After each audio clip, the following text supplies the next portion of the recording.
என்ன அப்படின்னா, ஆதியில் ஆண்டவர் மீது நாம் அன்பு வைத்திருக்கும் பொழுது ஆண்டவரை நாம் எப்படி தேடினோம், இன்று நாம் எப்படி தேடுகிறோம் என்பதை ஆண்டவர் புரிந்து கொள்ளும்படியாய் ஆண்டவர் நம்மை அழைக்கிறார். ஒருவேளை இங்கே தொழில் பண்ணுறவங்க நிறையா இருக்கீங்க, ஆசிரியர்கள் நிறையா இருக்கிறீங்க. நான் எங்களுடைய திருச்சபையில் ஒரு கடைக்கு சென்றிருந்தேன், ஒருவருடைய கடைக்கு சென்றிருந்தேன். அவர் எப்பொழுதுமே எங்களுடைய ஆலயத்திற்கு லேட்டாக வருவார். ஞாயிற்றுக்கிழமை லேட்டாக வருவார், மற்ற நாட்களில் ஆலயத்துக்கு வரவே மாட்டார். ஒரு நாள் யதார்த்தமாக ஒரு வியாழக்கிழமை அவருங்க கடைக்கு நான் சென்றிருந்தேன்.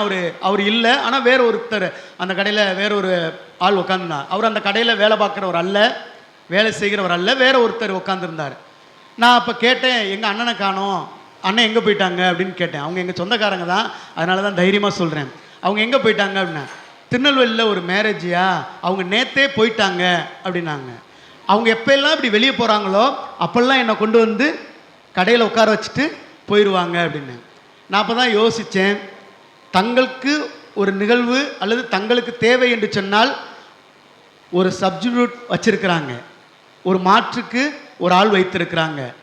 ஆனால் ஆண்டவருடைய ஆலயத்துக்கு ஏன் வரலன்னு நீங்கள் அப்படின்னு கேட்டோம்னா, ஐயா இது பீக் அவசியா, இன்றைக்கி கடை கரெக்டாக அந்த நேரத்தில் தான் தொழில் அதிகமாகும், இந்நேரம் விட்டுட்டு வர முடியாது, நான் ஒருத்தன் தான் கடையில் இருக்கேன்.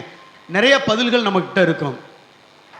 ஆண்டவருக்காக நம்மால் நேரம் ஒதுக்காத போது, ஒதுக்க முடியாத போது ஆண்டவரும் நமக்கு நேரத்தை ஒதுக்கி கொடுப்பதிலும் ஆண்டவர் நமக்கு செய்வதிலும் சில தயக்கங்களை காட்டுவார் என்பதிலே நாம் மறந்து போய்விடக்கூடாது. இது எத்தனை நாட்கள் இந்த ஆலயத்தில் நாம் அமர்ந்து ஆண்டவரை ஆராதிப்பதற்கு இந்த வாய்ப்பு நமக்கு முழுமையாக கிடைக்கும் என்று சொல்லி நமக்கு தெரியாது.